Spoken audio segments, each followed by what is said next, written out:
Next up, we're going to be talking about articulations or joints. So articulations or joints, these are going to be where the bones come together and can be classified as either fibrous, cartilaginous, or synovial. Now, most fibrous joints are going to be completely immovable. So that would be things like the sutures between the cranial bones. They don't allow for movement. We don't really want any movement between the bones of your skull. Cartilaginous joints, on the other hand, are going to be connected by hyaline cartilage. So example of that would be costal cartilage in your rib cage, or fibrocartilage, like those intervertebral discs found in your spinal. It's found between the vertebrae of your spine.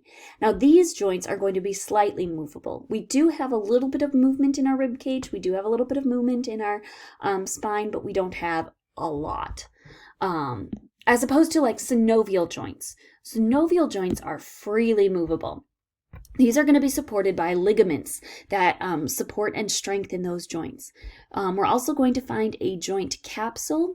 This will be formed by those ligaments. It's going to ultimately surround and stabilize that joint.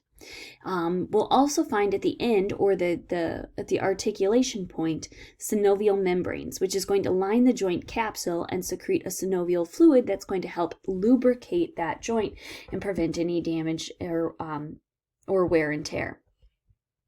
We'll also frequently find a bursae, which is just a fluid-filled sac that's going to help ease the friction, or menisci, which is a C-shaped fibrocartilage. It's going to help give stability and help absorb the shock.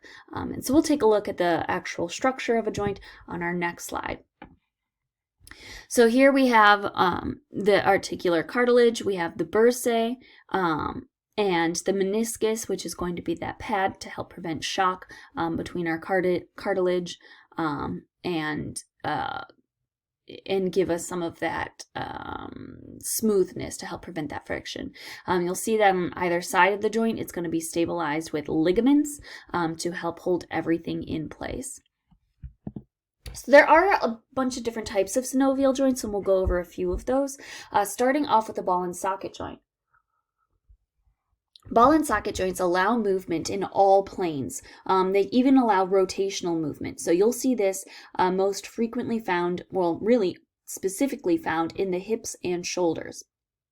Now, the hinge joints permit movement in only one direction, like the elbow and knee. So here we have different types of movements. We have flexion, which is the joint angle decreases. So when you flex your foot, you're going to, if you flex your knee, you're going to bring it closer. And extension, where you're going to increase that joint angle, you're going to stretch that joint out.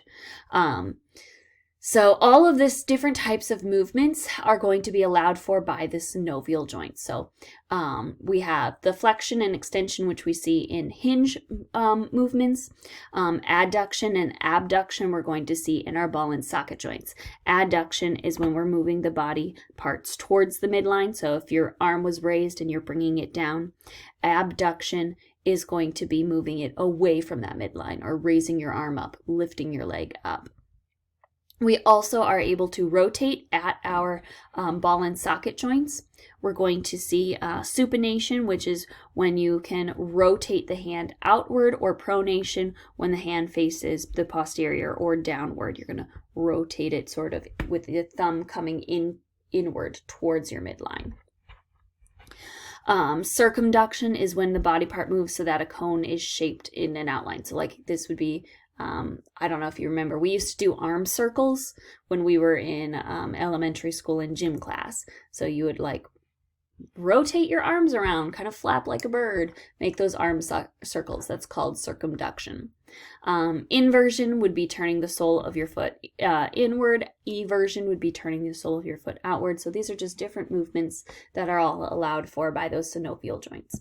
So you should be able to list the three major types of joints and describe the basic movements of cartilaginous and fibrous joints, give an example of each in the body, and then describe the different movements of synovial joints, giving an example of each. So those hinge and ball and socket joints.